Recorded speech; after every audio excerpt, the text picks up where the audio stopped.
Welcome to your average Joe Utah sports fan podcast.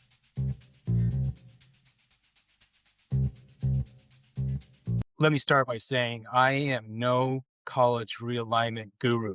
I don't want to pretend to be one, and that is not my area of expertise. However, this week, Greg Flugaur reported that he had some inside information from sources that a University of Utah big-time booster had reached out to folks in the Big Ten, asking them about the University of Utah working on its private equity and using the private equity to build up resources so that it could have a war chest to potentially buy its way into the Big Ten when the media rights become available in this next iteration, and asking the Big Ten folks whether it was okay for the University of Utah to move forward on its private equity deal and to amass this war chest for the opportunity to potentially buy its way into the Big Ten. And based on what was said between this big-time University of Utah booster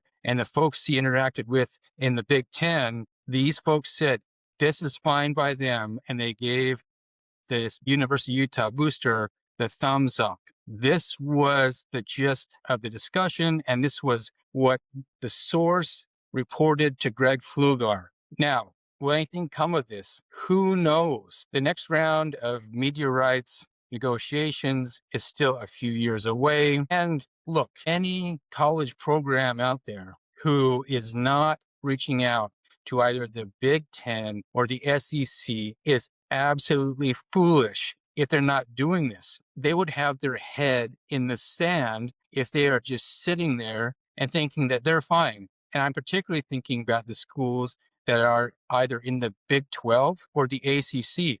If they think the college landscape is fine as it is, they are absolutely out of their mind. So the fact that the University of Utah is reaching out to the Big Ten, they should be. And I'm not talking about specifically officials at the University of Utah, but I'm talking about their proxies, which are their boosters. They should be doing this. And as I just stated, any school who is not doing this to virtue of their proxies is out of their mind. You have to be looking to try to get into either the Big Ten or the SEC, because if you're not trying to move forward into one of these two conferences, you are going to find yourself potentially in peril when these next round of media rights comes up.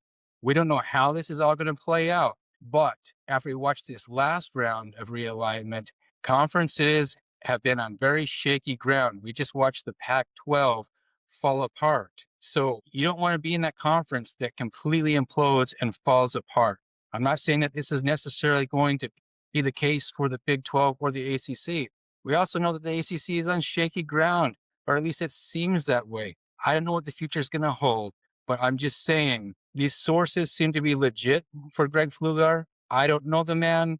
I don't know how he operates, but what I'm saying is that seems to be the smart play. And if the University of Utah, in fact, did ask one of its proxies to do that, that seems to be the smart play. If they didn't, and this booster is operating of their own accord, that also seems to be a smart play. So that seems to be the way to go. Anybody who's thinking ahead, who is being smart, should be doing this. And that's exactly what the University of Utah folks are doing. At least they're boosters. They're being smart. They're thinking ahead.